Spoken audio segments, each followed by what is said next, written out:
We were talking about your favorite episodes. Do you have a least favorite? Hmm. Boy, I'd have to really think about that one. Maybe Doomsday Machine was not as much fun for me as some of the others. But I mean, there are other people who love that show more than anything else. So, maybe that's just me. We didn't talk about Klingons. Yes, Klingons. They became our chief antagonists because they were easy to make up. Um, didn't have ears as far as, the special prosthetics that had to be made. They just did eyebrows and usually some, makeup to darken their skin. And they all tended to be dark haired. Um, we had some really good ones like John Colicos, but they became our antagonists of choice because they were an easy makeup to do. The Romulans, who were more interesting, of course, were a lot harder because of the ears. We tried not to show too many Vulcans because the same problem, ears. Especially when you had a group of people. If it was just one, it was a little easier to deal with. But the Klingons, Gene Kuhn invented them, and they suddenly became really popular for us. Any particular rules about writing for them?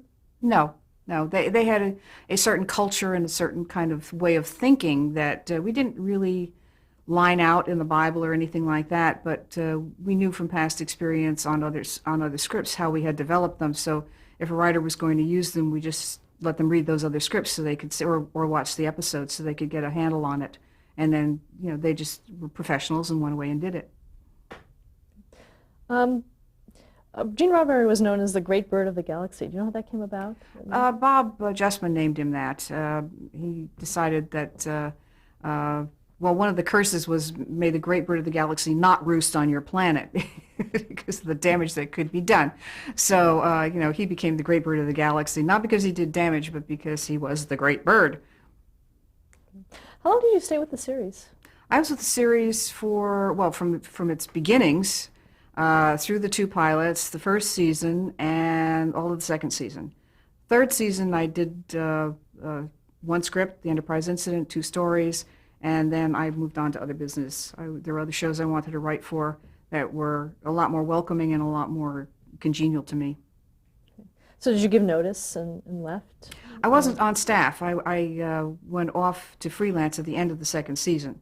So it was just a matter of coming in freelance on the third season. So I didn't have to give notice per se. Okay, well, when you were doing when you were doing script consulting though, On the show. on the show. Yeah, Yeah. I told them at the end of the second season I would be moving on, but that I would be available as a freelance writer because that was what I would be doing, freelancing. Let's talk about some of the freelance work that you did at that time. I did a couple of Lancers. I did a Bonanza. No, I did three Bonanzas. Uh, Talk about that. What was it like working on oh, that that? was great. John Hawkins was a wonderful producer, terrific producer, and he just had a really good sense of story. And of course, he had been on the show for quite a while. So when you pitched him a story and he said, "No, we did that," you'd say, "Okay, fine, John. How about we try this variation on it?" "No, we did that too." "Okay, let's forget that story and try another one." But he had it at his fingertips. He knew exactly. He wouldn't lead you on and say, "Well, maybe we could do that." He would say yes or no right away. So this is the kind of producer I enjoy working with because they know what they want. They can tell you what they want, and it's very clear. If there is a producer who doesn't know what he wants and can't tell you, then you're up a creek because you can never please them. You keep trying and trying and all sorts of alternatives, and it's never going to please because they don't know what they want and can't tell you. But John Hawkins was one of the good ones. I've worked with many good producers. I've been fortunate in that, and he was one of the fine ones. So I did three scripts for him. You also did the Big Valley. Big Valley, I wrote for Lou Morheim, another old friend now. He and I were teaching at the American Film Institute together up until last year. I'm still there. He left. Um, Lou was a terrific producer. He had been strongly involved with The Magnificent Seven, a movie I absolutely adored, and he produced it and wrote it.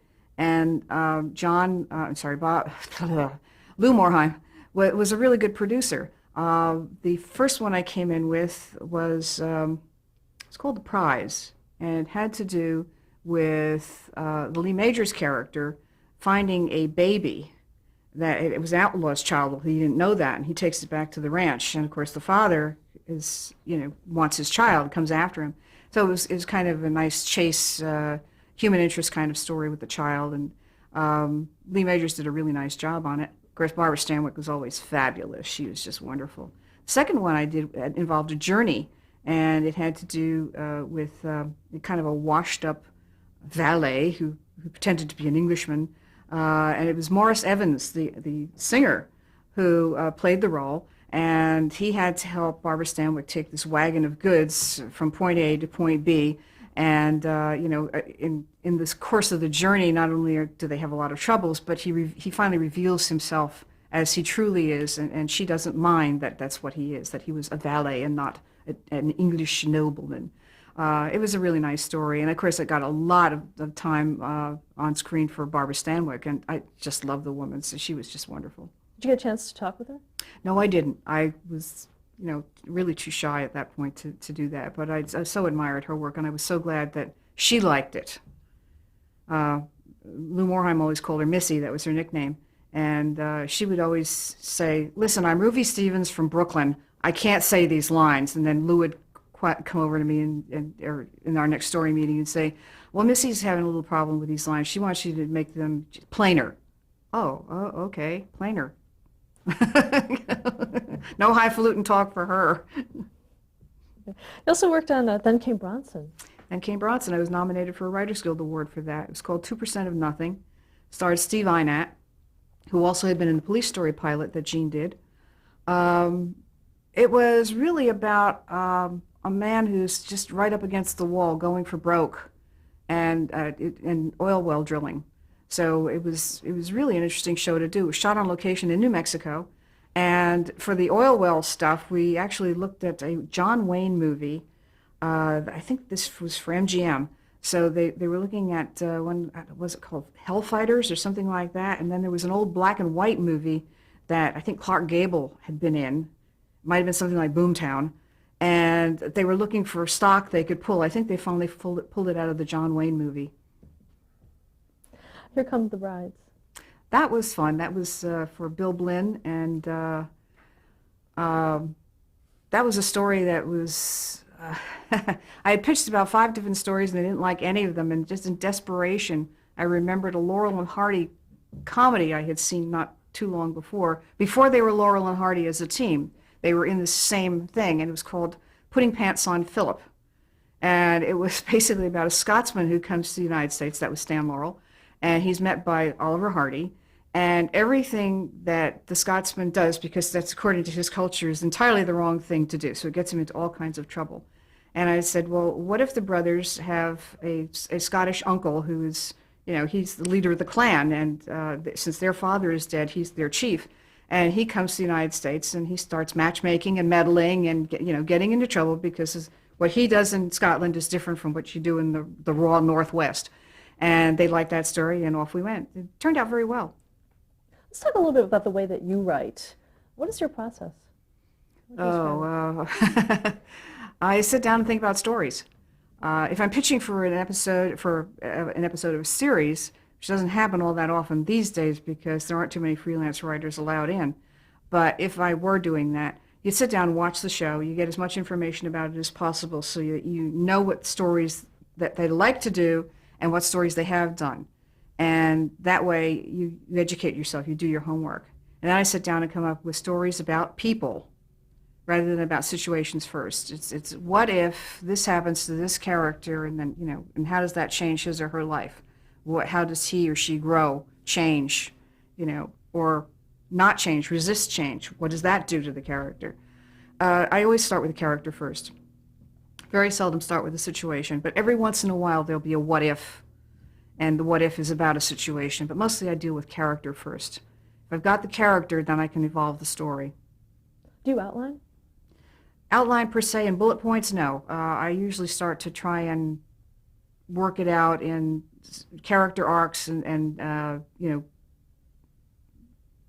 what's in the first act, what's in the second act, what's in the third act, fourth act, fifth act. Because in syndication, it can go to 5 acts and a teaser and a tag, and so it's very different. It depends on the show you're writing for, Or, of course, if you're writing a movie, then you work out your own arcs and your own acts because that's freeform. You can do whatever you like. Do you write on a schedule? No, no.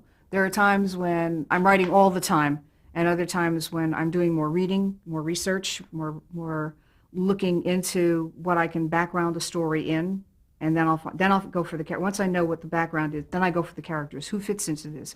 What's their problem? That's the biggest question always. What's the problem? And how are they going to resolve it? And most of all, how does it change them? Do you think visually, or is it Yeah, I more? do. Yeah, I do. Especially if it's about an already established show that that I'm pitching for, because then you can visualize the characters so easily. If it's something that's a movie of the week, then I kind of do an ideal casting in my mind so I can kind of hear how those characters are going to talk. And of course, it's never cast that way, but I know who I'm thinking about, and not modeling it not necessarily on a character or on a specific actor. What I'm looking for is a sound, the way someone says their lines, the way, character interpretation sometimes. Sometimes it's just a little piece of something they've done, but that character is going to serve me, the way that actor interpreted him. And then I evolve my character, but I've got a voice in my head that I can hear that character, my character, saying his or her lines. And what's your approach to actually writing the dialogue? Um, I just sit down on my computer and work. Actually, I write first with a pen and pencil, pencil pad. Then it goes into the computer, and I'm changing things as I'm going along. And then I print it out, and I go over it again with a pencil, and I'm changing things. And I'm putting it back in the computer, and I'm changing things. This is on anything I write, so that a producer of an episode, for instance, the first draft he gets is really my third or fourth draft, because I'm always refining it. Once it's written, then I go back and I'm listening to those voices, and I'm hearing, no, he shouldn't say that here, he should say this here. The characters are developing for me. At what point do you show the writing to someone else? Never. Um, I rarely ask for an opinion on my writing. Every once in a while I will. I just work at it so hard. This sounds terribly arrogant. I just work at it so hard that I feel that this is what I want to say. This is what I want to do. If someone came along and said, well, you really have to change that, I'd want to know why. And if it was a really good reason and made a lot of story logic, I would say, okay, I can change that. But if it didn't, I wouldn't. I have a script now that I absolutely adore. It happens to be set in 1880s Ireland, and it's a love story, and it's also an action-adventure kind of story, and it's fantasy. And the first things my agent said to me, well, can he change this to contemporary? No. Can you change it to, no. No, it's based on a book. It has to be 1880s, Ireland, these characters, etc. So, there were times when I'll just get my back up and say, no, I cannot change that. And if you don't want it this way, you don't want it. And I will walk. But, if something is reasonable and sensible and does make good story sense, then I'll change it, but I'll change it my way. Is there a genre that you prefer writing for? No, I like them all. Really. There are a few I don't do very well. I like to read in them, but I don't write them, like horror. True horror is not what I like to write. I'll read it. I don't mind that. I love Stephen King, I wanted to suggest for so long somebody like Tom Hanks do Desperation. So now I understand somebody is doing Desperation. It's not him, but it just seemed like that particular one was, it's being neglected. It's being neglected. It's a really good story. Why doesn't somebody do it? But it all comes around. But horror I don't do as a writer. Don't do daytime. I did one daytime movie. Essentially, it was a 90-minute show, and it was a tryout. You'll probably get to this, but it was a tryout for a series of these kinds of movies to bring more people to daytime. And I found that if I just looked at it as a movie, it was fine, but it wasn't true daytime writing. What was the name of that series? What was it, NBC Afternoon Theater, something like that? I know it was for NBC. Have you ever tried writing comedy? No, not really. I can't write sitcom. I can't write flat-out comedy. I can write funny things within the space of a drama.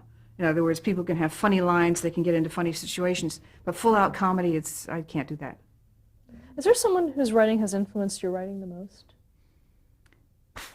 Ooh, probably Sam Peebles to start, because he was my mentor first out of the box, and I read a lot of his stuff. I read a lot of his published westerns, police stories. I read a lot of his scripts, and that I think was the basis of what I write. But I made it my own. And the style has changed over the years. I look back at my original scripts and I say, oh my gosh, I wrote that. Isn't that strange? Because I don't write like that now. And it evolves, it changes, because as a person you should be evolving and changing. And that comes out in the writing. Can you talk about how the style has changed for you? Uh, well, sometimes it's got very slangy for a while. It got overly written for a while because that was the style of the time. You know, you called all the shots, you wrote everything. Now it's very spare on that line because most directors, most producers, and people who read these things don't want to see all that camera direction. Calling all the shots. So I mostly write in master shots now, except for where I really want an emphasis or I really feel this must be a two shot. So I write it like that. Or I must have a close-up on this because it's important to the story. And I just mostly write in master shots now. So it's become leaner and more spare, but there's still a little tongue-in-cheek humor every once in a while, make a pun or whatever. Since you were a story editor on a show, how does that change, how does that affect the way you write? I mean, what did you learn from that experience? Well, I always learn something from anything I read. You know, whether it's a matter of style or it's a way of depicting a character. So I think I'm always learning. But story editing is a different job. Story editing is really analyzing and critiquing and pulling things apart and seeing the good and taking out the bad. Sometimes you have no complaints whatsoever, except that it's very long. Or this scene doesn't really need to be there. It's a beautiful scene, but it doesn't need to be there. That kind of thing. And sometimes you're grappling with grammar and spelling and typos or punctuation. And, I really beat up my kids at the AFI, and they're not all kids, my students at the AFI, for the language, the grammar, spelling, and the punctuation. I really get on them because it's the first thing when I read a script, if it's misspelled, if the grammar is incorrect, I mean in action paragraphs, obviously, and if it's misspelled, lack of punctuation, and bad grammar, I'm going to throw it away. I'm not going to read it because I feel you're not doing your job as a writer. As a writer, you should have mastered your tools.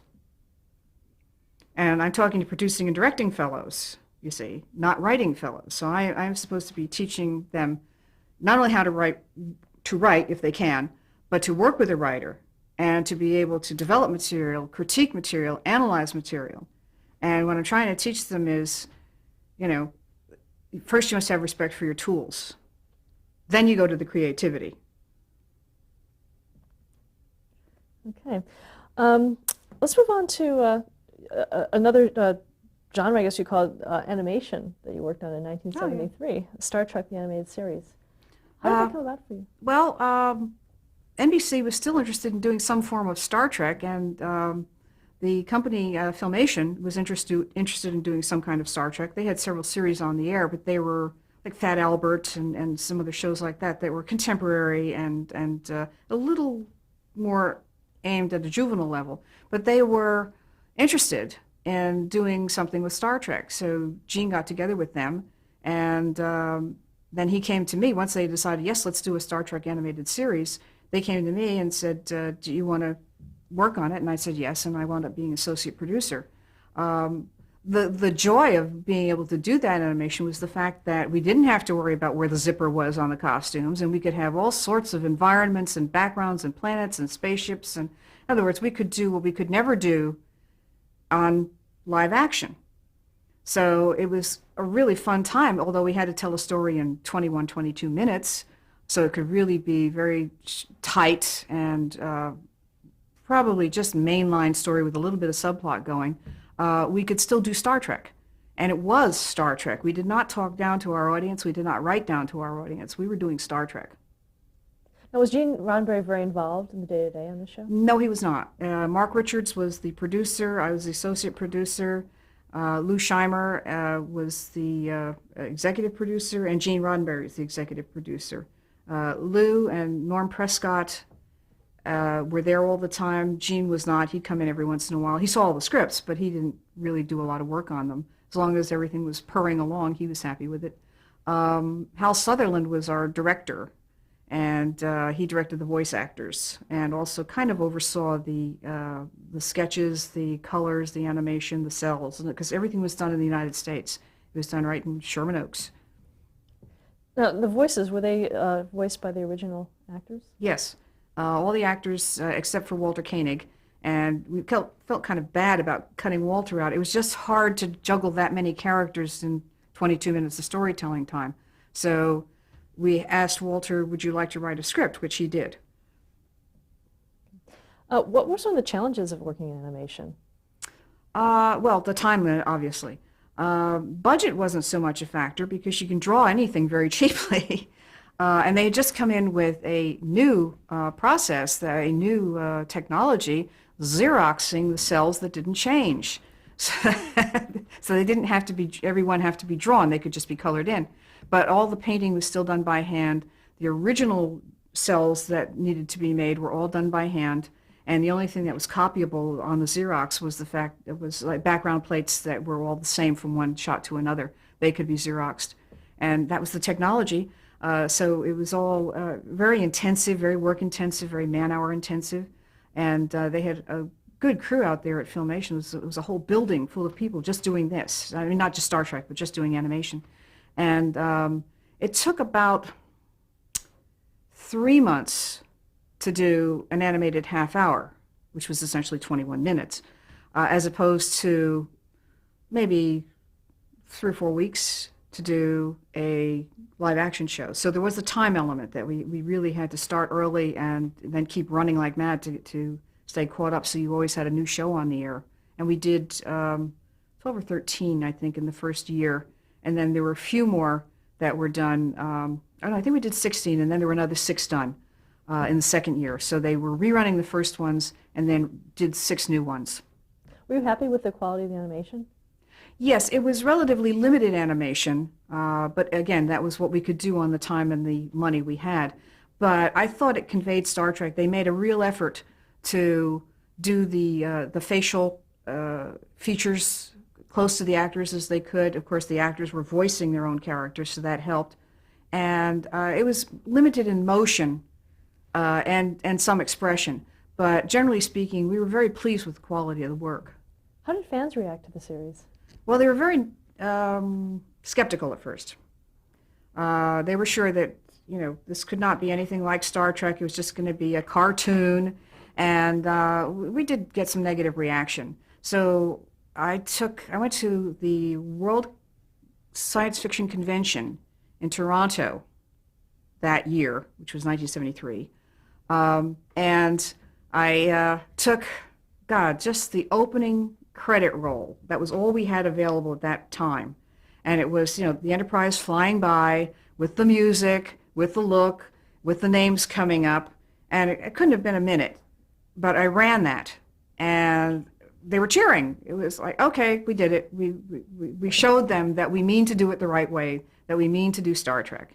And when the show came on the air, it got generally good reviews from the fans. Unfortunately, it was on a Saturday morning, which is usually a little hard, and you know, VCRs weren't around too much around then, and they were extremely expensive and reel to reel. So, you know, fans had to wait for the tapes and the laser discs to get the full, you know, look at all of the series, the episodes that we did. As associate producer, what were your duties?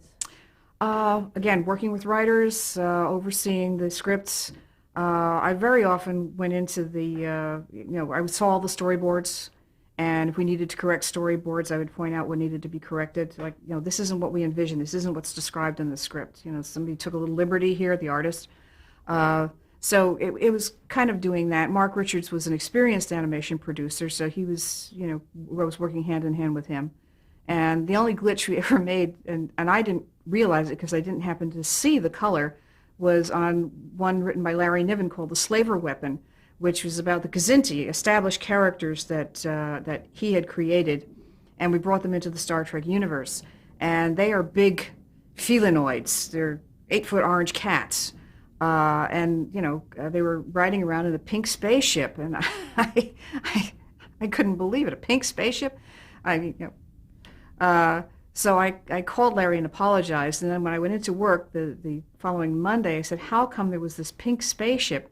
Turned out Hal Sutherland, our director, who also kind of oversaw the coloring and all that, was colorblind.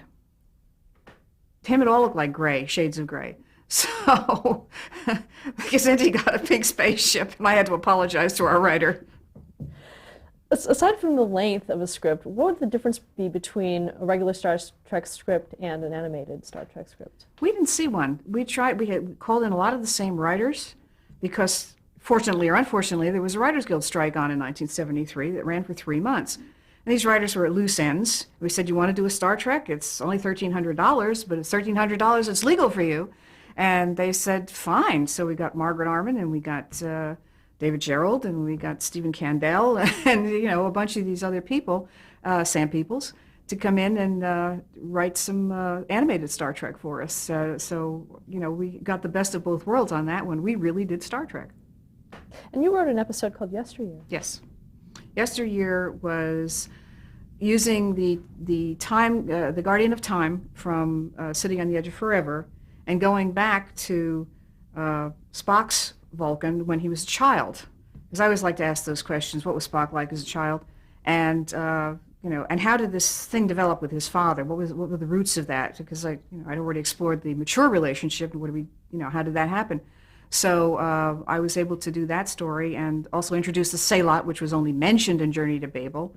And we took an Alicia Austin, who's a science fiction artist, drawing of a Sailot that she had done for me, and we just told the artist, this is what a Sailot looks like. Make it like this, only break off his tooth, because he was an old Sailot and he had a broken tooth. You've been very attracted to the Spock character. What about the Spock character drew to him? I think what I liked about Spock was his mystery. I always like to probe a mystery. I think that that's a lot of fun. And when you're doing a series in particular, you can unpeel a character like you unpeel an onion. You can reveal another new nice thing a couple of episodes down the line, then have a nice little surprise for the audience. That's the chocolate cake they get to have, is they find out something new about the character, you reveal some new facet. And Spock, with his deep-held emotion, his clamped down emotion, was always such a challenge and such a lot of fun to explore. Stop there to change the tape.